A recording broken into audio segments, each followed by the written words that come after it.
Everybody know this tool right here? Yeah. the one to my left? The electric tool. Folks, I wish I'd have been that quick. This is it, man. This is your lifeline. This is how you get everything out.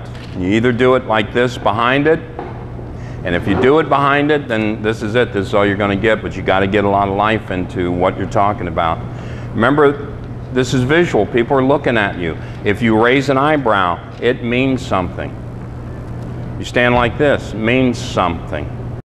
Before, some of the best comics I've ever known get in front of a mirror and make all of their faces. They look like they're crazy.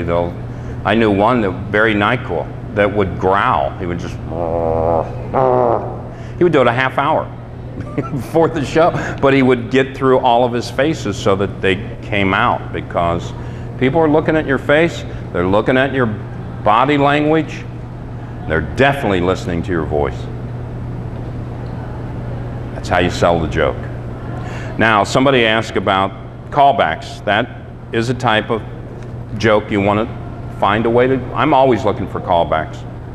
And a great trick to a great closing joke. Jerry Seinfeld's a master at doing that.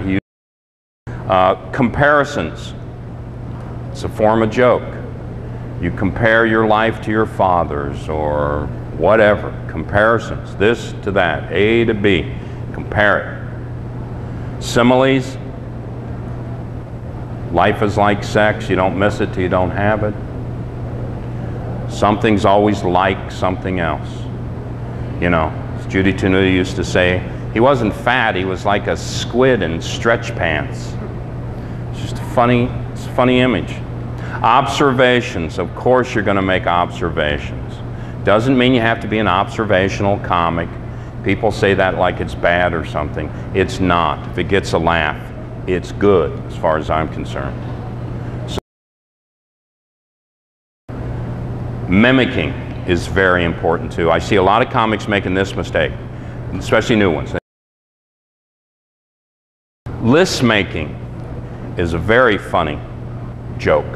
The audience will go with the fact that you took the time to memorize something. I have a joke in my act. I guarantee it gets good laughs, and many times by the time I get to the end of it, they're applauding. And it's simply, I talk about how women listen. I'm doing my comparison, men and women, how women listen. Women listen to what you say, what you didn't say, what it looked like you're gonna say, what you started to say, what you intended to say, what you really said, right down to what you should have said. Then it's where did you say it, and how did you say it, and why did you say it? And I guarantee you, in the context of that joke, all I'm doing is listening. Our woman listens to what you say, what you didn't say, what it looked like you're gonna say, what you started to say, what you intended to say, what you really said, right down to you fucking should've. Then it's where did you say it, and how did you say it, and why did you say it, and men walk around going, what the hell did I say? All I'm doing is listening. I'm not really punching it out there. I'm listing lots of different things. They like this, the audience likes to see that you've done your homework. And that brings me to somebody I just read on somebody's thing. They wanted to know how to flush out a premise. Here's one thing I like to do. If you have a premise, give me something. Give me something you might write about. Gas prices. Gas price, okay. All right, gas. And you want to go gas prices? Okay, well, we'll just do that. Okay, here's what I do. Now, we haven't come up with a joke yet, but you will. Trust your comedy mind. This is how your brain works. Your brain through this. And you know what happens too? You train your mind to do that on stage. Then that's where you start to look like a genius. You go up and you have a blank page on stage, somebody says a word. I can guarantee you, once you're skilled at doing this, that's what happens to your mind on stage. Your mind will put that on a page and quickly start thinking of words associated with it. You'll come up with jokes off the top of your head if you know this formula, if you know this. And always, always use this. Keep the papers, write, keep writing, because you're going to come up with all kinds of jokes, lots. So this is it. This is golden. This is worth the price of admission, kids, right there. Also, here's some things you can write about. And again, I never want to hear you say you can't write about something. And this is, again, knowing yourself. And you should do these things just personally. This should be in your diary. What do you hate? What makes you angry? What confuses you? Put those things down. Write about those things. People want to hear that. Your pain is funny to other people. It's not the guy that drops the banana peel, it's the guy that slips on it that gets the laugh. That's you. Life's one big banana peel and you just slip all over it, man. Audiences want to hear that, but then they also want to hear childhood memories, dreams, nightmares. I've written a lot of stuff. I opened that whole thing with Leno. Now when he talks about, oh, I had another nightmare, that's me, man. I wrote that whole thing for him. Now he can walk out anytime and say, oh, I just had a nightmare. And you can't do Leno without doing Leno. Everybody at NBC, when you start talking about Jay, pretty soon you're doing this, because his voice can get so high only dogs can hear it after a while. If you were magic, what would you do? Let's say you had magic. What gift would you give to yourself if you were magic? There's something funny there. What you want most in life.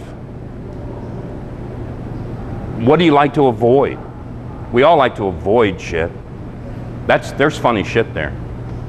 I mean, and our lives become like Seinfeld was a lot about avoiding stuff. He always picked out little things. And I do that right now. My wife and I go to a certain grocery store, and we got this friendly grocer guy, and he's always wants to talk to us, and all we want to do is shop. So we find ourselves, it turns into Seinfeld when we go in. He's like, he's over in the bread aisle, let's go to milk. We spend the whole time trying to avoid the son of a gun. But there's humor there. Because you can make a big mistake, you can get an opportunity, and I did that a couple times in my career. I didn't work hard enough on my TV set, and it showed. Even though I did all right, got the laughs, got through it, got off, but sat at home while watching that tube going, man, I hate that. I hate that. I could have worked harder. I could have done even better. Do the work, man. Do the work. I tell you these things not because I never did them. I did. I made all the mistakes. I'm trying to cut some out here. That's the beauty of these classes and seminars. Can really cut out a lot of mistakes for you because it'll only waste your time. And if you listen to me and practice a lot of these things that I tell you, you're going to save a lot of time. You're going to start advancing quickly. This little seminar is better than 100 open mic nights. They want to know about, how to, let's see now, you got stand-up down, you got an act, now what, right? Now what, okay?